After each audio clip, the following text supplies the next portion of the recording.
ঘন্টা লাগায় দাঁতের মধ্যে সার্জারি হয়েছে। তারপরে বাসায় গেছি, যাই একটু মেকআপ শেকআপ মাইরা রেডি হয়ে আসছি যেন ব্যথাটা বলে যায়। মানে ব্যথা ভোলার জন্য আমি মেকআপ শেকআপ মারছি। বসরি তুমি বসে ধরো, মানে ব্যথা ভোলার জন্য আমি এখন মেকআপ শেকআপ মাইরা লাইভে আসছি যেন ব্যথাটা বলতে পারি। 8টা সেলাই লাগছে আমার মুখে, 8টা সেলাই। এখন আমার বেশি কথা বলা নিষেধ, তারপরে কথা বলতেছি শয়তান মতো একটা। আচ্ছা, ওখানে 8টা সেলাই করা হয়েছে। 8টা, এই যে যখন আমার গাল ভুলে গেছে এখানে 8টা সেলাই লাগছে। 8টা। আমার কথা বুঝতে পারতেছেন? জানি না, বুঝতে বলতেন না, বুঝলে একটু বুঝালাম। 8টা সেলাই লাগছে, বুঝছেন? মানে আমার একটা দাঁত ছিল পুরোটাই মাড়ির ভিতরে ছিল, মানে একটা আক্কেল দাঁত ছিল, আক্কেল দাঁতটা পুরোটাই মাড়ির ভিতরে ছিল, এটা বাইরে ছিল না, মানে পুরোটাই মাড়ির ভিতরে ছিল। ওই দাঁতটা সার্জারি করে বের করে লাগছে, 8টা সেলাই লাগছে। করে ব্যথা ভুলে থাকার জন্য লাইভে আসছি, মেকআপ করে সাজুগুজু করে লাইভে আসছি যেন ব্যথা বলে যায়। এরকম কাছে ধরো।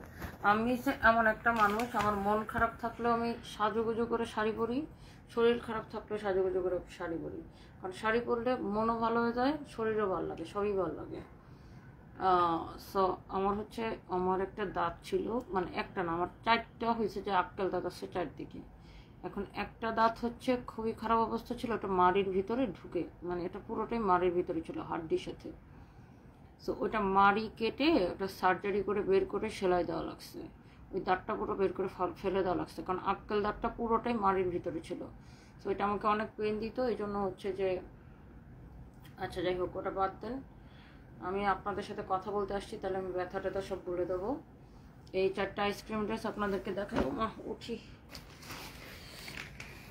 আমি হচ্ছে কি প্রচণ্ড কাজ পাগল একটা মেয়ে। আমার কাজ না করলে আমার রাতে ঘুমই আসবে না, আমি যদি রাতের লাইফটা না করি। আর আমি ভাবছি যে ব্যথা নিয়ে বাসার মধ্যে উফ আহ না করে যে কাম করি, কাম করলে আর উফ আহ করা লাগবে না। সো বাসার যতক্ষণ ছিলাম মনে ছিল আল্লাহ এত ব্যথা, তারপর মেকআপ শেকআপ করে লাইভে আসছি, এখন মনে ব্যথা ট্যাথা সব কমে গেছে। এই নাফিসা আঞ্জুম খান আপু, কেমন আছেন আপু?